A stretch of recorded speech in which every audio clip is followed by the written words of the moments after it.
Hey guys, on today's demonstration we're going to be going over this Emerson Provence ceiling fan.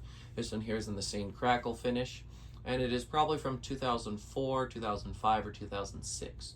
Not too sure what year, but one of those three. I could go take a look at the tag, but I don't have all that memorized off the top of my head, so I'll probably just put it in the description or something if I remember to. See, this was a $50 marketplace find. I had to bend the blades back, put a new set of blades on it, and then also bend the flywheel slightly. It spent 2 months sitting on its blades, so the flywheel was warped and so were the blades. So I had to go and fix all that. It actually works pretty decent now. And I am going to be demonstrating the uplight on this one. The only other proper, really good demonstration video out there, they did not demonstrate the uplight because they didn't have control for it. I am using a Lutron Maestro because that is actually what came with the fan. So I'm going to go ahead and use it.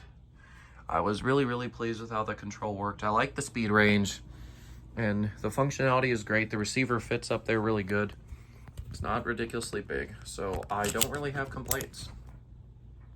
I'm very pleased. So anyways, let's go ahead and get this show on the road. Let me just make sure that my camera is on the right setting here. As you all know, it's a constant struggle between me and my phone. Anyways, let's go ahead and we'll start with the light here, the uplight. So I'll go ahead and turn that on. It is actually on right now. It's just extremely dim. So I'll just slowly begin to push these buttons and you'll see it slightly get brighter.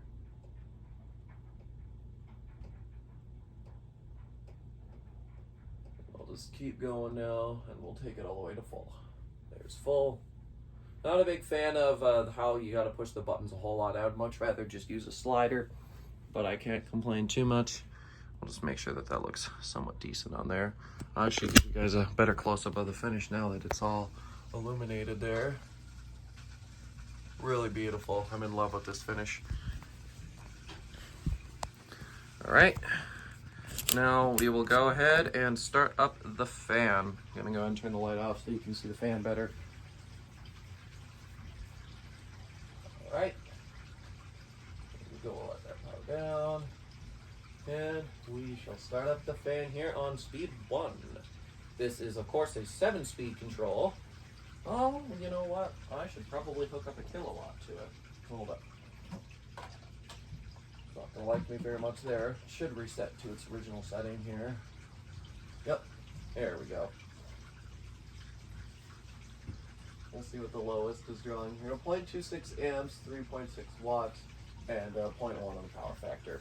And then, since this is, not the average control, I'll probably only go do the whole kilowatt thing again on the high speed there. See, this is the first speed. Go ahead, pick it up. Second one. So the Provence was introduced, I believe, in like 95 or 96, somewhere around there. And back then it had, I think, Verde and brass, hardwood bronze and brass, and like white and brass, and they were all the antique brass. Then they started adding some other finishes. At some point they added weathered bronze to it. And I think they had like Tuscan bronze and pewter or something. They had a bunch of two-tone finish combos for it. And then this finish here, seeing crackled, they introduced in probably around 2004, 2005. And yeah, they added a bunch of Kitzler finishes to it when they started that little partnership going there. And then in 2006 was its last year of production, and then there it had this finish and a few other ones as well.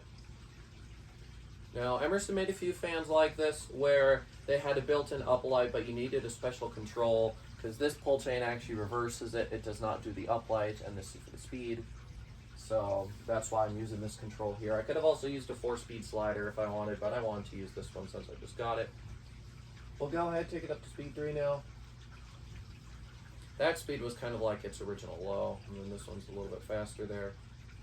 And yeah, you will see how the flywheel's still warped. It still doesn't look terrific. However, it is a major improvement. If you saw it before, you would literally think somebody had totally beaten the thing up. But yeah, I made it look a lot better now, and I'm very happy with it. Moves good air. It's also pretty quiet. Now, I'm not too sure whether this one would use a K55 or a K55 XL. Can't remember when they introduced all that crap. I'd have to go check all my catalogs, and that's too much work. So, anyways, go ahead and take up to 4th speed now. I am in love with this control, though. I'm very, very happy with it. And yeah, you can use these controls on most fans, too. There are some where it probably wouldn't be very convenient to use them on, but realistically, you could hook it up to almost any fan. It's just sometimes they won't work very good or look good. Yeah, there's speed 4. You can see a slight little bit of wobble coming out. Most of the wobble is coming from the whole mount itself and not just the fan. The fan is pretty steady in there. That's one thing I love about Emerson's, is that even if they're bent like this, they still don't really wobble. It's just that this mount, because it's just on an exposed box, there's not a lot to hold the box in place besides the screws, so it does tend to rock and sway a little bit, and you'll notice that happening here pretty soon. So yeah, there was speed 5, speed 6.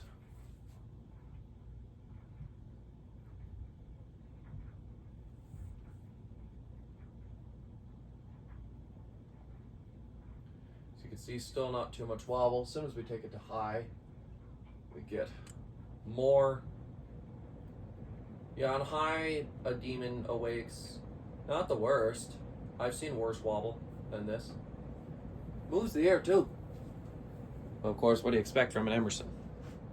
Especially one of these, one of their high-end ones.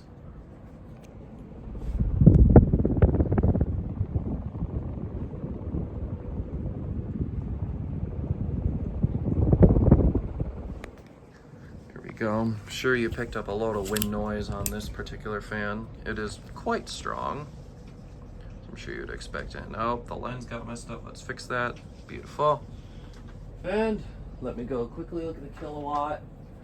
0.81 amps, 98.6 watts, and a whole power factor. All right, we'll go ahead, turn the fan off. And then we'll do spin down. Not too sure how long spin down is on this. Never tested it fully like this before, so we shall see. Bearings sounded all right to me. See, this is a super cool fan. I'm really glad I picked it up, even though it took a lot of effort and it was $50, which is more than I would normally pay for something that's kind of beat up. I'm really happy with it because the finish is in excellent shape, and the original blades are too, besides the one that's warped. So, you know, everything is pretty fixable on this fan, which made me pretty happy. And these really do not pop up too often. Now, they sold them for 10 years, so they sold pretty well. But I have a feeling that a lot of people just kept them, and they're still around somewhere, or they didn't sell well and they just kept them in the line anyways, because who knows why. But yeah, it's a cool fan. This is one of my favorites. And yeah, they had a whole selection of fans that, you know, needed the special control like this. They had this one, the Amphora. I think the Botanica might have also been in the same boat. And the Raphael was too, that needed special control. The Premium and the Crown also did for a while before they finally gave it their own pull chain. Don't know why they never did that with this one.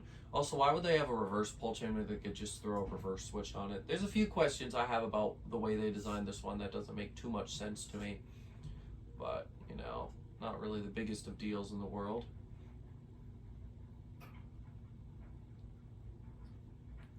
Spin down definitely wasn't the worst. And yeah, you can see that one blade in the back, how it is slightly out of whack. However, it's a lot better than what it was before, and I'm not going to mess with it. I think it looks fine, so we're going to leave it. So yeah, thank you all so much for watching, and I will see you in the next one. Goodbye.